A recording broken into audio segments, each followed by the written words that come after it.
Tapi orang sehebat Umar bin Khattab, puan-tuan, Umar bin Khattab itu Masya Allah tabarakallah, ma masa Umar qattu illa masa syaitanu fajjan ghaira fajjika.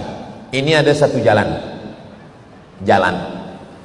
ini jalan kampung, jalan biasa, ini jalan highway. Kalau Umar lalu di jalan highway ini, maka setan akan cari jalan lain. Dia takut di jalan yang dilalui oleh Umar bin Khattab. Begitulah Umar. Ini bukit, ini gunung, ada satu lembah. Kata Nabi, kalau engkau berjalan di lembah itu Umar, maka setan akan berjalan di lembah yang lain. Begitulah Umar bin Khattab. Kalau Ustaz Abdul Somad sama-sama berjalan dengan setan. Kita ini makhluk yang lemah. Umar bin Khattab yang begitu kuat iman dia, manakala meninggal Sayyidina Muhammad sallallahu alaihi wasallam, dia cabut pedang dia. Apa kata dia? Man qala inna Muhammadan qad mata, siapa yang mengatakan Muhammad mati, atrib unuqahu, aku pancung kepala dia. Siapa yang berani mengatakan Muhammad mati, aku tebas kepala dia. Datang Abu Bakar Siddiq membacakan ayat, wa ma Muhammadun illa rasul. Muhammad bukan Tuhan, dia hanya seorang rasul. Qad khalat min qablihi rusul. Rasul-rasul sebelum dia pun meninggal. Adam, Idris, Nuh, Hud, Saleh, Ilyas, Ilyasa, Zakaria, Musa, Yahya, Zulkifli, Ayyub, Sulaiman. Mereka meninggal semua. Afa immata, kalau dia meninggal, au qutila, atau dia dibunuh orang, inqalabatum ala aqabikum, apakah kamu akan kembali kepada agama kamu yang lama? Mendengar ayat itu dibacakan, jatuh pedang Umar bin Khattab. Apa kata Umar? Seakan-akan aku tak pernah mendengar ayat itu. Padahal Umar bin Khattab hafaz Al-Quran. Jadi orang yang selevel Umar bin Khattab pun ketika terkena musibah itu hilang ayat itu. Padahal 30 juzuk di kepala dia. Apalagi lah kita yang juzuk 30. Jadi kalau Abdul Somad malam ini begitu suaranya menggelegar mengatakan, mari kita sabar, mari kita ridha. Sebab ujian itu tak datang ke dia. Bila ujian itu datang, ayatnya hilang, hadisnya hilang. Lalu siapa yang mengingatkan kita?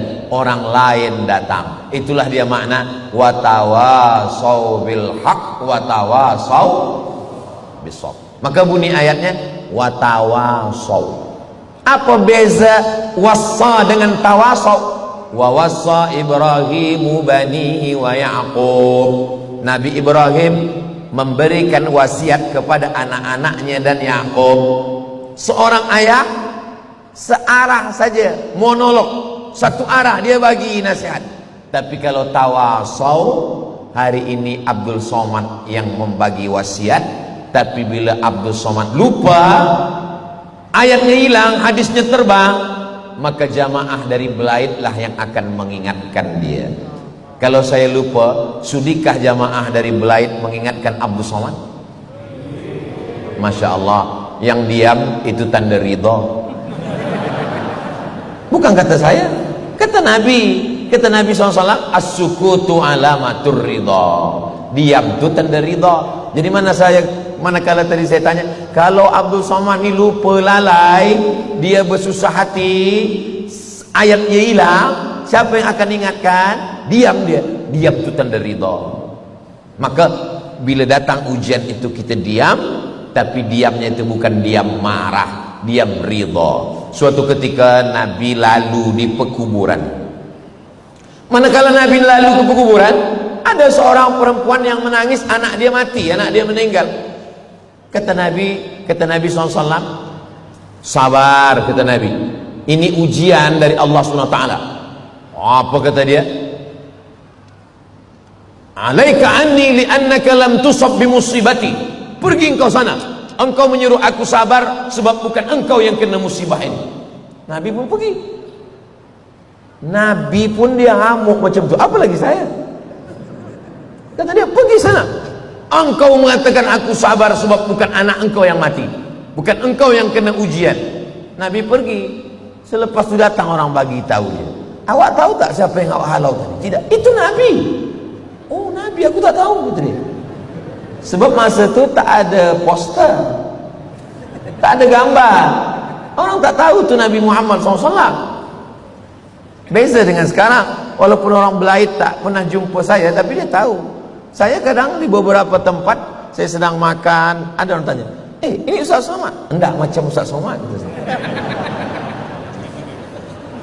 Datang orang, engkau tahu tak siapa yang kau halau tadi? Tidak, itu yang kau halau untuk Nabi. Dia datang, dia kejar, dia datang sampai ke rumah Nabi. Kata dia, ya Rasulullah, maafkan aku. Aku tak tahu kalau tadi itu engkau ya Rasulullah. Aku sabar insyaAllah. Kata Nabi, innamas sabru fi sadmatil ula. Sabar itu pada pukulan yang pertama. Pada saat hari pertama itulah sabar. Kalau kedua, ketiga semua ada sabar. Pada saat kuatnya pukulan itu, disitulah sabar yang paling kuat pula balasannya dari Allah Subhanahu wa ta'ala. Makanya dikatakan innallaha ma'as sabirin. Kalau sanggup kita menyabarkan diri kita, kita lawan bisikan syaitan, hawa nafsu, maka sesungguhnya kita sedang bersama dengan Allah Subhanahu wa ta'ala. Maka dalam ayat itu dikatakan, ya ayyuhalladzina amanu ista'inu bisabri wassalah innallaha ma'as sabirin. Anak aku mati fisabilillah. Datang seorang memberikan kabar, assalamualaikum puan. Waalaikumsalam. Anak puan meninggal dibunuh oleh tentera Israel. Menangis dia. Kata yang membawa berita ini, sabarlah, sabar, ini ujian dari Allah. Anak engkau tu mati syahid, dia insyaAllah mati syahid masuk surga. Kata dia, yang aku tangiskan ni bukan aku menangis kenapa anak aku tu mati. Lalu kenapa engkau menangis? Yang aku tangiskan ni kenapa anakku ni sikit cuma 2, kenapa tak 10, supaya semuanya syahid menghadap Allah. Oh, itu makanya kalau kita tengok orang nangis, jangan kita suruh sabar, kita tanya dulu. Nanti selepas kita bagi nasihat, baru kita malu. Rupanya yang dia tangiskan bukan anaknya mati itu, yang dia tangiskan kenapa anakku mati syahid 2 orang. Kalau aku tahu begitu, anakku lebih banyak dan semuanya syahid menghadap Allah Subhanahu wa ta'ala. Begitu kekuatan iman mereka kepada Allah Subhanahu wa ta'ala. Satu lagi, seorang ibu, manakala datang berita kepada dia, anak engkau meninggal, dia pun menangis. Kata yang membawa berita ni, sabarlah, kenapa engkau menangis? Sabar, ini ujian dari Allah. Yang aku tangiskan ni kenapa aku tak ikut sekali syahid dengan dia? Begitulah orang-orang yang kalau sudah dalam hatinya itu ada ridha menerima takdir Allah Subhanahu wa ta'ala. Orang yang tak mengerti kenapa hari berubah menjadi bulan, bulan berubah menjadi tahun, tahun berubah menjadi windu, windu berubah menjadi abad. Kenapa? Ya, selagi matahari masih berputar, dunia berputar, ya berputar. Kalau dia berhenti, ya kita mati. Itu jawaban orang yang tak bertuhan. Tapi bagi orang yang beriman, liya'lamallahu alladzina amanu. Allah mau melihat siapa yang imannya masih tetap bertahan. Tas sama-sama kulit, katanya sama-sama buatan Paris. Ketika sehari, seminggu, sebulan, hari menguji keaslian. Kalau benda materi nampak teruji keasliannya dengan hari, maka iman juga begitu. Siapa yang menyebut? Bukan Abdul Somad, bukan ulama, bukan ustaz. Allah Ta'ala menyebut, liya'lamallahu alladzina amanu. Allah mau menguji siapa yang imannya tetap. Pak Ustaz, kenapa Allah menguji seorang hamba? Apa tak tahu Allah dia beriman atau tidak? Allah Maha tahu. Lalu kenapa diujinya? Allah mau kasih tahu si hamba itu dia layak tidak disebut beriman. Kalau tukang emas, kita bawakan cincin emas, kita mau jual, kita bilang ini emas asli. Lalu dia tes, dia bakar pakai api, dia bilang ini asli. Kenapa dia tes? Karena dia tidak tahu itu asli atau tidak. Allah menguji apakah karena Allah tak tahu? Allah Maha tahu. Wa na'lamu ma tuwaswisu bihi nafsuh. Apa yang berbisik-bisik dalam hatinya kami tahu. Lalu kenapa dia uji? Nampaknya Allah tak tahu saya ini beriman apa tidak, makanya dia uji saya. Allah Maha tahu. Wa huwal alimul khabir. Dia Maha tahu yang tersurat, yang tersirat, yang berbisik, yang terucap. Dia tahu. Lalu kenapa dia uji? Dia mau ngasih tahu kamu layak apa tidak disebut orang beriman. Dia mau ngasih tahu kamu yang tiap hari mengatakan asyhadu an la ilaha illallah wa asyhadu anna muhammadar rasulullah, amantu billah, raditu billahi rabba, wa bil islami dina, wa bi muhammadin nabiyya wa rasulah, wa bil qur'ani imama. Layak tak kau ucapkan kalimat itu? Maka diujinya. Maka ketika ujian itu datang jangan terkejut, karena orang yang mengaku S2 pastilah dia diuji tesisnya. Orang yang mengaku doktor pastilah diuji disertasinya. Kalau ada mengaku doktor tapi belum menulis disertasi, berarti palsu. Kalau ada mengaku layak menjabati suatu tempat tapi belum teruji, berarti palsu. Yang palsu tak layak untuk menerima hadiah. Bapak Ibu yang dimuliakan Allah Subhanahu wa taala, maka ketika ujian itu datang, pada hari silih berganti itulah datang ujian. Wala nabluwannakum bisyai'im minal khauf. Kami uji dia dengan takut. Ujian yang pertama khauf, takut. Yang kaya takut miskin, yang senang takut susah, yang sayang pada anak takut anak mati, yang sayang pada ayah takut, yang punya istri takut istrinya meninggal, yang punya suami takut suaminya mendahului dia. Takut. Apakah takut itu bisa membuat orang menjadi kafir? Ya. Saking takutnya miskin menghalalkan segala cara. Artis ingin eksis di panggung hiburan, maka dia buka yang tidak semestinya dilihat oleh bukan mahramnya. Apa yang membuat orang takut? Takut, takut, takut. Walanabluwannakum bisyai'in minal khauf. Kami uji kalian dengan rasa takut. Wal ju', lapar. Lapar di mana letak lapar? Perut. Berapa panjang perut? Sejengkal. Gara-gara perut yang sejengkal orang menghalalkan segala cara. Sejengkal perut, sejengkal di atas pusar, sejengkal di bawah pusar. Nafsu perut, nafsu syahwat. Kedua-dua nafsu ini membuat orang menjadi menghalalkan segala cara haram. Walanabluwannakum bisyai'in minal khauf wa naqsin minal amwal wal anfus. Mati, sakit, takut mati, takut sakit, takut susah, takut melarat. Wath thamarat, takut buah-buahan hilang, takut paceklik, takut kemarau panjang, sampai-sampai meminta kepada setan, sampai-sampai memandikan kucing, sampai-sampai membuat sajen.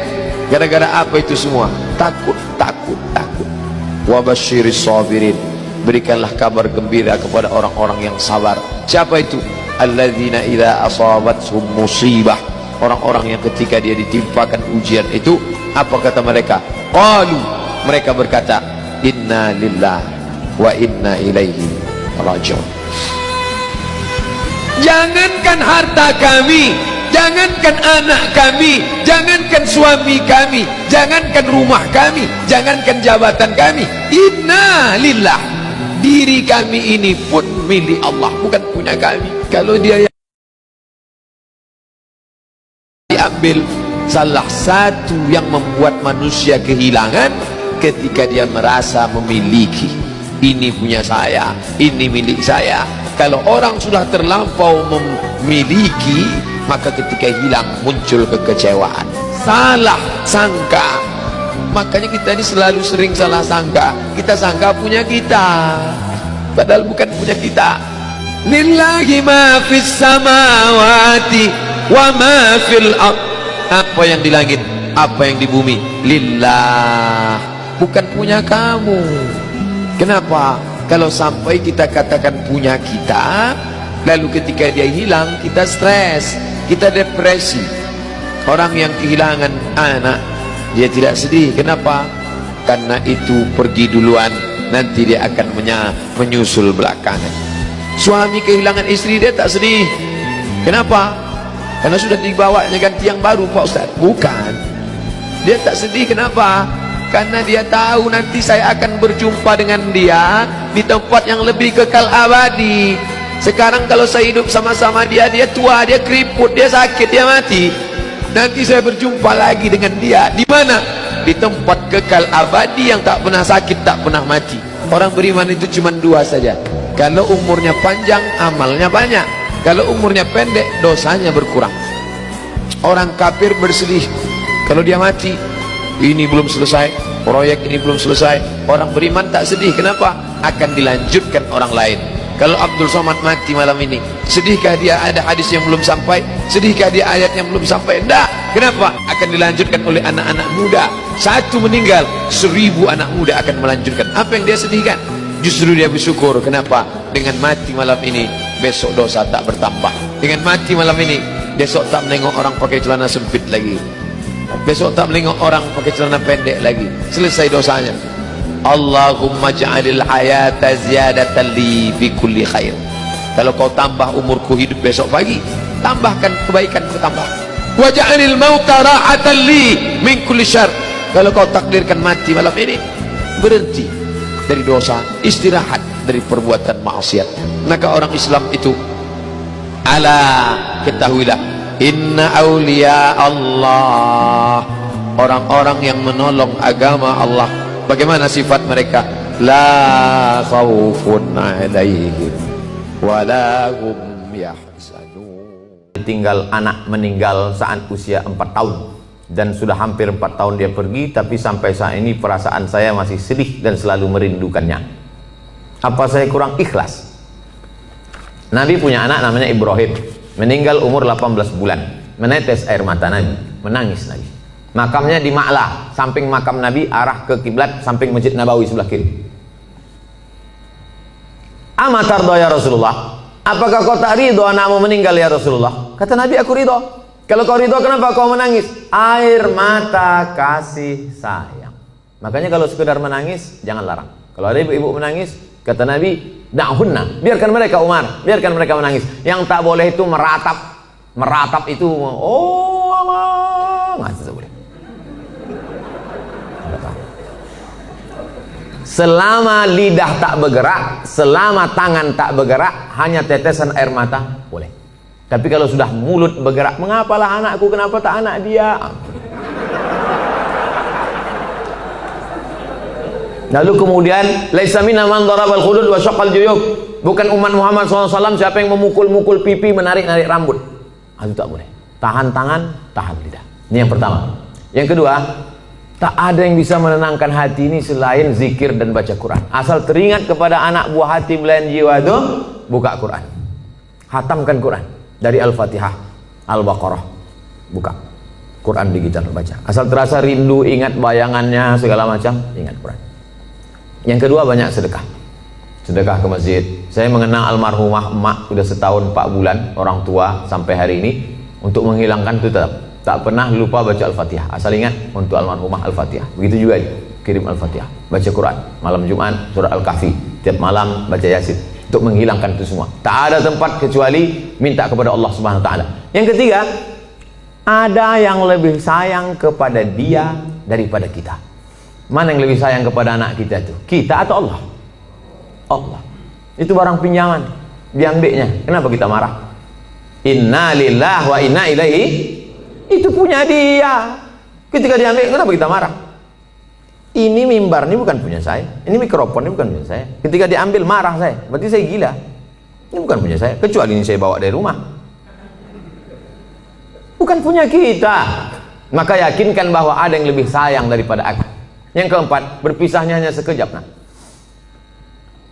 Nanti ketika anak ibu ini disuruh Allah masuk ke dalam surga, apa kata anak itu? Ya Allah, aku hanya mau masuk ke surga dengan yang pernah melahirkan dan membesarkan aku. Disitulah ibu mendapatkan syafaat anak. Syafaat Nabi ada, syafaat malaikat ada, syafaat Quran ada, syafaat penghafal Quran ada, syafaat ulama ada. Ada syafaat anak kecil, ditariknya ujung kain jubah ibu masuk ke dalam surga bersama dia. Anak kecil itu di dalam surga membawa nampan-nampan tempat air minum, menuangkannya lu'lu'il maknun.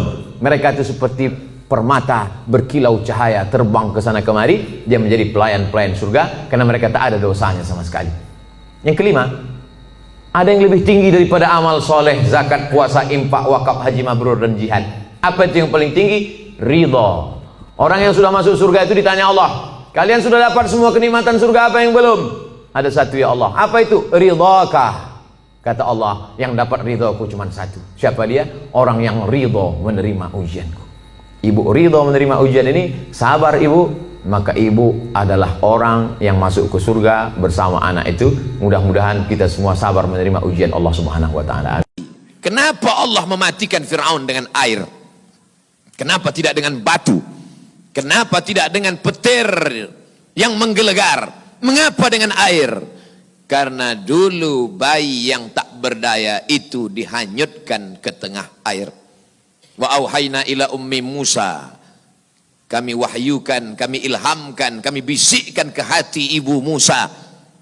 An ardi'ihi, susukan anakmu. Fa in khifti alaihi, kalau kau takut anakmu ini akan disembelih Firaun, fa alqihi fil yammi, hanyutkan dia ke sungai. La takhafi, jangan kau takut. Wala tahzani, jangan kau sedih. Inna radduhu ilaiki, kami akan mengembalikannya kepada engkau sesuai dengan cerita yang kami kehendaki. Waja'iluhu minal mursalin, dan kami akan menjadikan dia salah satu daripada rasul yang kami pilih. 5 di antara rasul itu, salah satunya adalah Musa alaihi salam. Musa, bayi yang tak berdaya, dicampakkan ke laut, dicampakkan ke sungai Nil, selamat. Bayi yang tak dapat berenang, bayi yang tak ada kuasa, bayi yang tak ada daya upaya, selamat di atas air. Tapi penguasa, raja di atas raja, segalanya bukti-bukti kuasanya sampai hari ini menjadi bukti. Satu di antara 7 keajaiban dunia adalah piramid yang dibangun oleh Firaun.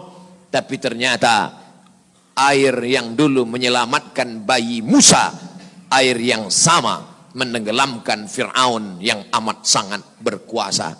Sekali lagi Allah ingin bercerita kepada manusia bahwa mudah bagi Allah melenyapkan makhluk-makhluk yang sombong, yang merasa diri gagah perkasa, manusia yang terkena penyakit amnesia, terlupa bahwa dia hanyalah makhluk, paru-parunya ciptaan Allah, udaranya titipan Allah, hembusan nafasnya dan tarikannya semua atas kuasa Allah. Mestinya dia berkata, la haula wa la quwata illa billah. Berakhir episode Fir'aun. Selesaikah dunia? Tidak. Tunjukkan di mana orang bisa hafal kitab suci sampai hari ini. 30 juz, 114 surat. Imam besar Masjid Istiqlal Al-Mukarram Ustadz Dr. Andus Haji Hasanuddin Sinaga MA, 30 juz ada di kepalanya. Beliau hafal Quran.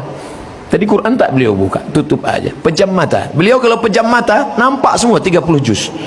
Al-Baqarah, Ali Imran, Al-Maidah, An-Nisa, Al-An'am, Al-Anfal, semua ada. Coba kita kolak 2 mangkok. 30 juz di kepalanya, Pak. Ibu berapa? 2 juz, Pak Ustaz. Juz pokat, juz melon. 30 juz di kepalanya. Cita-cita ibu saya yang tidak tercapai sampai sekarang adalah ingin menjadi anak hafal Quran. Saya pulang membawa 2 ijazah, kiri LC, kanan MA. LC dari Al-Azhar Kairo, MA dari Maroko. Mak, aku bawa pulang LC MA. Kau nggak hafal Quran? Di Mesir nggak ada ngapal Quran? Ada, 4 tahun. Tingkat 1 2 juz, tingkat 2 2 juz, tingkat 3 2 juz, tingkat 4 2 juz, LC 8 juz. Pulang sekarang min. Setiap naik pesawat hilang 2 juz. Bapak Ibu yang dimuliakan Allah Subhanahu wa taala, Al-Quran luar biasa. Yassarnal Qur'ana lidzikri, kami mudahkan Quran untuk dihafal. Fahal mim muddakir, adakah yang mau menghafalnya? Adakah yang mau mengingatnya? Saya paham, saya tahu tentara-tentara banyak yang hafal Quran, banyak yang bisa baca Quran, tapi karena acara petang ini acara nasional, maka pakai qori naturalisasi dari Imam besar Masjid Istiqlal. Kami ketika acara di Korem Wirabima Pekanbaru, saya lihat pakai baju tentara naik ke atas. Dalam hati saya, pasti Qori nggak datang.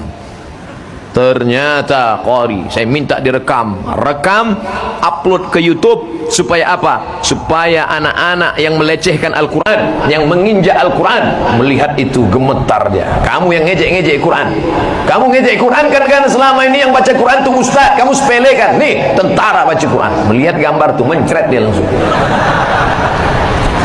Bapak-bapak dari tentara, bapak nggak perlu ceramah, bapak nggak perlu kultum, cukup dengan seragam tentara, sholat di masjid, Allahu Akbar. Saya tinggal nunjukkan ke anak-anak, lihat tuh, lihat, tentara pakai pistol besi sholat. Ini pistol air nggak sholat. Lihat tuh, tentara jenderal bintang 4 sholat. Jangan mengejek orang yang belum nikah.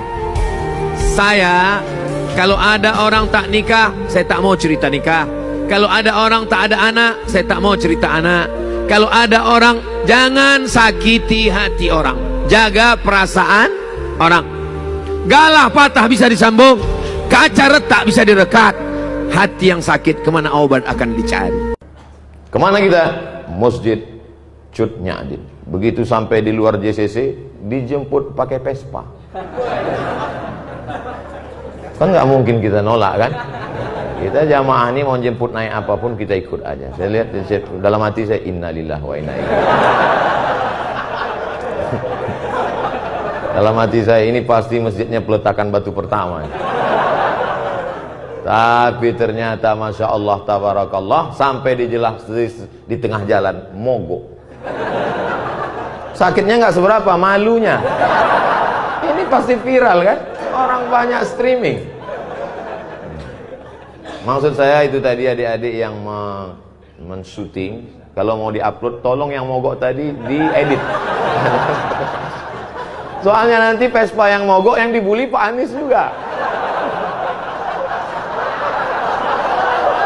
Pokoknya apapun yang terjadi di Jakarta ini semua salah Pak Anies.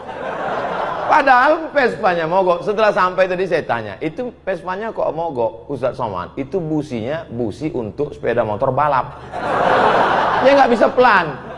Yang naik Ustadz itu kan pelan. Astagfirullah Rabbal baraya.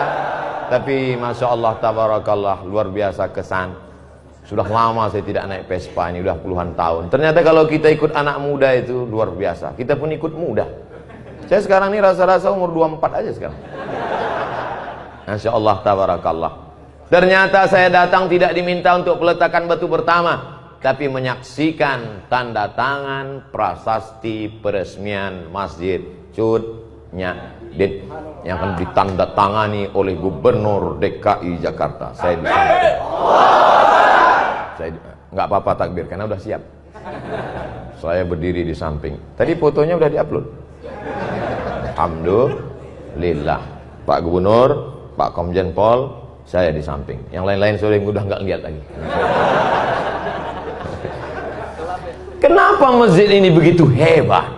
Padahal kalau dilihat bangunannya biasa aja. Sempit, panasnya luar biasa. Tapi kenapa orang-orang hebat ini bisa datang kemari? Apa ceritanya? Saya di mana-mana ceramah itu tidak. Saya selalu apa yang ada di mulut saya sih. Saya penceramah yang tidak pandai sindir menyindir itu. Bukan maksud saya AC ada semua. Ada lengkap. Coba lihat 16 derajat Celcius. Cuman memang ini masjid sudah, kalau bahasa Melayunya, over capacity. Ini kita ini kalau menurut WHO, World Health Organization, ini sudah di luar ambang batas kewajaran. Ini kita sedang berebut-rebut oksigen ini sekarang. Ternyata masjid ini dari namanya luar biasa. Bapak Ibu, saya di rumah ada menyimpan 10 pucuk rencong. Mulai dari besi kuningan sampai yang besi berkarat, sampai besi putih, sampai dari batu giok Aceh, yang terakhir dapat saya rencong dari emas. Setiap saya pakai itu selalu saya pegang, takut jatuh. Ada di rumah. Saya bangga punya rencong, saya pajang di lemari. Terakhir saya dapat berita, ternyata apa kata orang Aceh? Rencong itu senjata perempuan.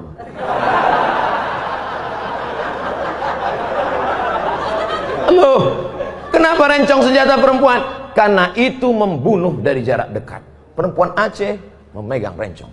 Ketika dia lihat ada yang membahayakan kehormatannya, harga dirinya, maka dia akan tusuk dari jarak dekat, mati dalam genggaman tangannya. Siapa dia? Cut Nyadin. Jadi masjid ini bukan sembarang nama. Jangan nanti ditanya orang, kamu sholat dari mana? Masjid. Masjid apa? Cut Nyadin. Apa filosofinya? Entah. Cut Nyadin adalah manusia perempuan luar biasa. Diasingkan dalam keadaan kena sakit malaria, dibuang dari kampung halamannya. Bagi dia lebih baik putih tulang daripada putih mata melihat tanah kelahirannya diambil oleh Belanda. Alhamdulillah Belanda sudah pulang semua karena teriakan bangsa Indonesia, takbir! Lari Belanda, tinggal terong Belanda lagi. Makanya habis. Saya pergi ceramah ke Maulabo. Di antara tokoh di Maulabo masih Aceh juga, namanya Teku Umar. Kalau Tengku itu ulama, kalau Teku itu bangsawan, bangsa yang hidup di awan. Teku Umar bangsawan. Ketika saya meminum kopi di warung di depan Masjid Islamic Center, tertulis di situ gambar Teku Umar besar. Andai aku mati, maka aku mati syahid. Andai aku hidup besok pagi, aku masih bisa minum kopi. Ternyata mereka menghadapi hidup itu simple, tidak ribet, tidak jelimet. Hidup itu biasa aja, guys. Jangan terlalu hidup ini dibuat payah. Andai aku mati malam ini, mati syahid. Andai hidup besok pagi, masih bisa minum kopi. Hidup sudah pahit, jangan minum kopi pahit. Tapi jangan ditulis di baju kaos. Ini banyak anak muda dapat ide langsung tulis, hidup sudah pahit, jangan minum kopi pahit. Dipakai sholat berjamaah. Bahaya, teman di belakang yang senyum. Makanya kalau ke masjid jangan pakai baju yang bertulis tulisan, polos aja seperti baju saya, baju Pak Anies. Beda orang sholat dengan gak sholat itu bukan pada rumahnya besar, mobilnya mewah, duitnya banyak. Kalau sholat rumahnya besar, mobilnya mewah, duitnya banyak, rezekinya lancar. Kalau nggak sholat nanti dia akan susah, melarat, sakit, bangkrut. Kalau begitu logika pikirnya, nanti orang sholatnya berhenti. Selesai dia sholat, tengoknya, mak, aku sholat makin susah nih. Itu. Tetanggaku nggak sholat makin makmur. Makanya dalam Al-Quran dikatakan, ada sebagian manusia itu dilapangkan Allah rezekinya, dimudahkan Allah hidupnya, lalu dia katakan, Rabbi akraman, Allah sedang memuliakan aku. Lalu kemudian ketika disempitkan rezekinya, disusahkan dia, lalu kata dia, Rabbi ahanan, Tuhan sedang menghinakan aku. Kalla, cara berpikirnya tidak begitu. Semua yang datang dalam kehidupan kita ini adalah ujian. Saat rezeki kita lancar, jabatan kita tinggi, badan kita sehat, itu ujian. Saat usaha kita bangkrut, kita sedang susah, itu juga ujian. Kalau kita sedang umur panjang, badan sehat, karir sukses, lulus ujian itu, kita bersyukur. Kalau kita sedang susah, sempit, bangkrut, sakit, kita bersabar. Dua-duanya lulus. Untuk menjadi orang yang bersyukur dan bersabar, sholat. Di Riau, tempat saya, kampung halaman saya, ada tradisi menanam kepala kambing untuk membuka hutan. Hai segala hantu setan penjaga hutan, ini kepala kambing, makan. Datang mufti kerajaan Siak Sri Indrapura, kerajaan Melayu Islam tahun 1723. Muftinya berfatwa, tidak boleh menanam kepala kambing ke dalam tanah untuk sesajen. Dihapuskan budaya itu. Makanya yang ditanam hanya darah kambing saja, karena darah kambing haram dimakan. Darah nggak boleh. Darahnya masuk ke tanah, lalu masyarakat bertanya, Kiai, Ustaz, darahnya buang karena najis. Kepalanya antar ke rumah saya. Sekarang ustadz banyak yang setelah makan itu berkunang-kunang. Ketika ditanya, kenapa ustadz? Jinnya ganggu. Bukan, darah tinggi kumat. Ustadz, berapa kami boleh melamar dan menghitbah akhwat? Haruskah kami bergelimang harta dulu baru bisa membahagiakan si dia? Guru mengaji saya, true story, kisah nyata, orangnya masih hidup, juara musabaqah tilawatil Quran, hafiz. Dia pinang ibu nyai itu dengan mahar mengajarkan Al-Quran. Itu yang paling indah. Aku nikahkan engkau dengan anakku dengan mahar mengajarkan surat Ar-Rahman tunai. Tak ada pernikahan yang indah. Kalau kau nikah dengan emas, emas akan terjual. Kau nikah dengan seperangkat alat sholat, maka seperangkat alat sholat 2 tahun lapuk.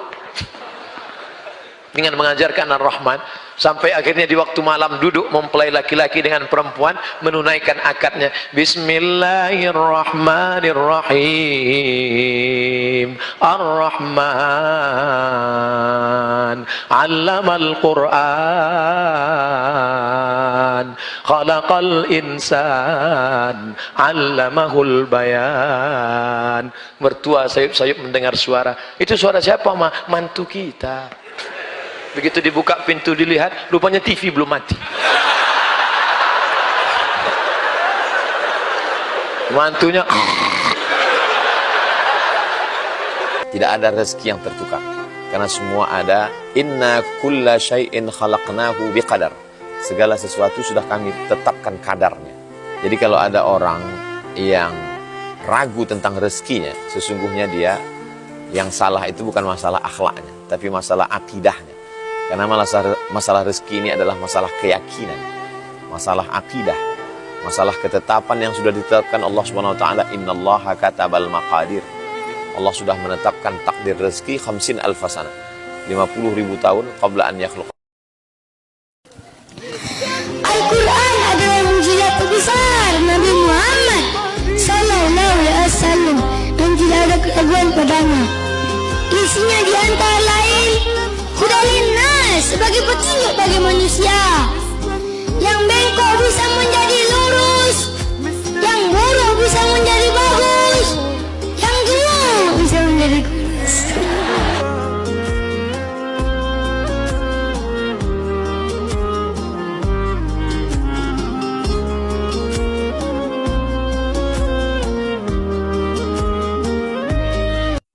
Saya, walaupun saya ustadz, walaupun saya berzikir, tapi yang namanya manusia kan tetap ada terlintas-lintas di hati kan. Jadi terlintaslah di hati saya. Tidak saya cakapkan, terlintas di hati. Iya kalau zikir bisa menolong, kok tidak? Dalam hati saya. Iya kalau zikir awak bisa menolong, kok tak bisa berzikir? Macam mana? Akhirnya pas satu malam tertidur. Habis ceramah balik tertidur. Belum lagi tidur, antara tidur sama jaga. Tidur tidak, jaga tidak. Antara tidur sama jaga. Kalau kita menyebutnya tidur-tidur ayam. Antara tidur-tidur ayam tuh rasanya kaki saya ini lumpuh dua-duanya, tak bergerak. Rasanya ruh saya ini keluar. Keluar ruh saya ini bisa saya menengok badan saya di bawah. Yang ucapan yang saya ingat waktu itu cuma satu ucapan. La ilaha illallah. La ilaha illallah, la ilaha illallah, la ilaha illallah. Tak berhenti, terus la ilaha illallah sampai akhirnya masuk balik ke dalam. Habis itu baru saya terduduk. Oh, ini agaknya geladi sakaratul maut. Agak geladinya, geladi kotor. Kalau orang yang biasa, karena dia bukan penceramah, mungkin tak dikasih Allah itu. Aku ini kan aku yang berceramah. Jadi dibuat Allah pengalaman ini supaya aku lebih yakin bahwa nanti Abdul Somad kalau kau mati agak-agak begitulah rasanya. Sejak itu saya semakin yakin dengan zikir. Makanya saya pedulikan masalah makmum suko tak suko, dia ikut tak ikut, yang penting aku berzikir muka. La ilaha illallah. Makanya di Tarim Hadramaut Yaman tak diaspal jalan. Bukan karena Yaman miskin, pemerintahnya kaya raya. Kenapa? Karena mereka tak ingin bekas-bekas tapak kaki wali-wali Allah itu ditutup oleh aspal. Begitu mereka memuliakan, menghormati para wali-wali Allah. Setelah dia meninggal dunia, sahabat tak sanggup untuk menetap di kota Al-Madinah Al-Munawwarah. Di antaranya Bilal bin Rabah. Bilal meninggalkan kota Al-Madinah Al-Munawwarah. Bilal pergi ke Damaskus, Suriah. Dia merasa tenang di sana, karena kalau dia tetap juga berada di Madinah sebelum azan, dia akan mengetuk pintu. Setelah pintu diketuk, maka Nabi akan mengatakan, aqimis shalah, iqamatlah wahai Bilal. Dia tak sanggup untuk mengumandangkan azan, karena nanti kalau selesai azan dia akan iqamat. Dia ketuk pintu, siapa yang akan keluar? Biarlah dia menjauh. Hari ini cara pandang manusia berbeda. Ini urusan saya. Urus saja surgamu, biar ku urus nerakaku. Nerakaku bukan nerakamu. Begitu lantangnya manusia-manusia sombong. Bukan ajaran Islam. Islam bukan sekedar sholat. Islam bukan sekedar puasa. Islam bukan sekedar haji dan umrah. Islam amar ma'ruf nahi munkar.